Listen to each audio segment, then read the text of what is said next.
Hello again. Friendly neighborhood disembodied voice here to give you a pre-video warning. This video contains spoilers for Hyrule Warriors Age of Calamity. Thank you, enjoy our review of a game that came out in September. Don't fucking complain.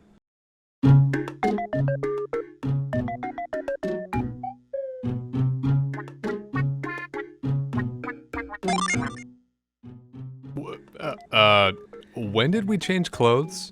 Did you really change up our whole design for one video just for the tunics? I figured you'd appreciate the one time I put you in Link's tunic. So our drill blade and metal jacket outfits meant nothing to you? That one is Link-esque. This one's an actual tunic. Feel it. Did you make mine extra thick so I wouldn't have to wear multiple layers? I wanted you as comfortable as possible for today's video. Oh, no. What are we doing? Son of a...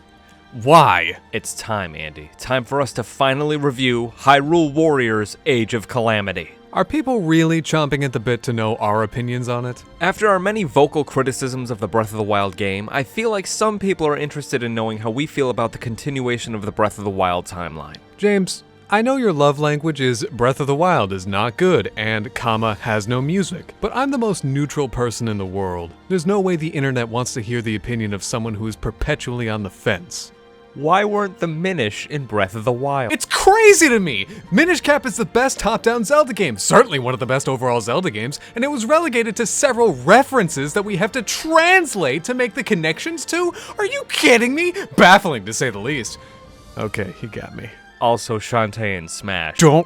Didn't start that right now. Okay, so are you ready to review Hyrule Warriors Age of Calamity? Ready? Have been for months. Excited? Not really. Reviewing a subpar game from a series I really enjoy never fills me with emotions akin to excitement. So talk about the good parts. I'll give the bad news. Okay, the gameplay.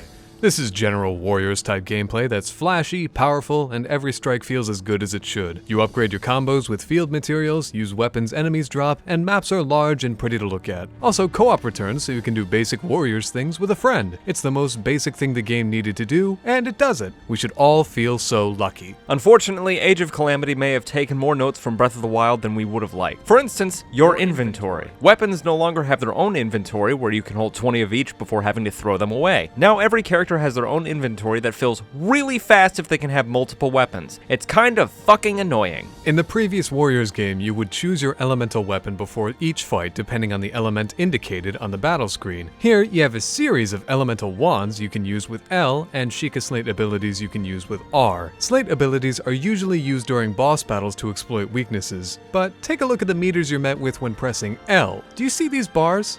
How many charges is that?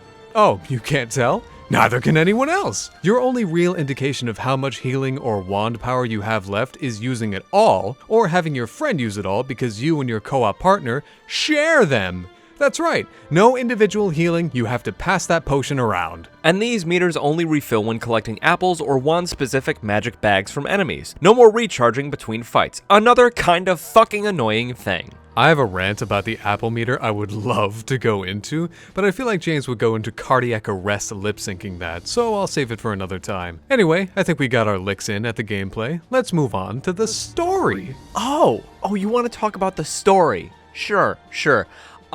What the fuck was this?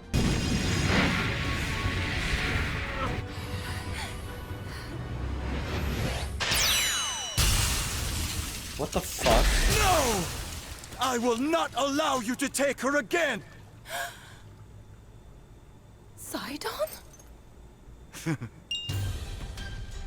You want to fucking explain that? You want to fucking explain the problem with a complete story? Something that continued the Breath of the Wild storyline without shark jumping bullshit? Your world was so fucking boring you had to fuck this game out of its own so you could shoehorn fucking Sidon back in here? To backtrack, Age of Calamity supposedly takes place just before Link was injured, sending him into a healing pod for 100 years. This is the story leading up to that just before Ganon takes over the world. For the first 10 hours it seemed like you were getting a complete story. Then the game backs itself into a corner by aiming to show us what actually happened and decides to wash the whole situation away with time travel. Age of Calamity was interesting and actually made the Breath of the Wild world feel exciting. It was the first time we felt excited about it since the first trailer for Breath of the Wild actually came out back when Twitch was still independent. Then, time travel, and we immediately checked out. The rest of the game was a cardboard cutout of itself that we acknowledged every once in a while. It became just another nothing entry in this part of the timeline full of more nothing. In reality, that's the only memorable part of the story because the rest doesn't matter. It really doesn't. There was no point in remembering any of it. I believe Andy has a rant about that. You really want to hate yourself, huh? Okay, here we go.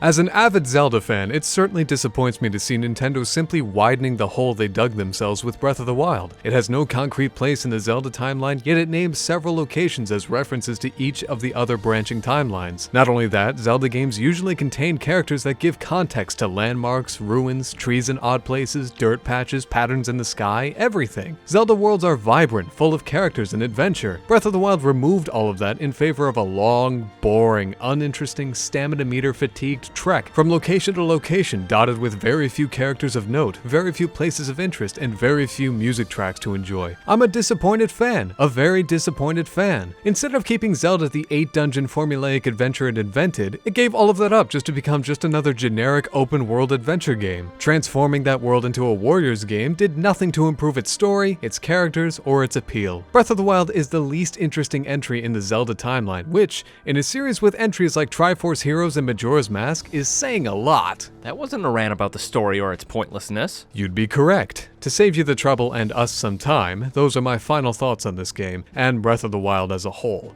It's a reinvention of the series that this fan does not enjoy as much as previous entries, and I hope they eventually return to the Zelda formula we used to know. Anything else? 2 final notes.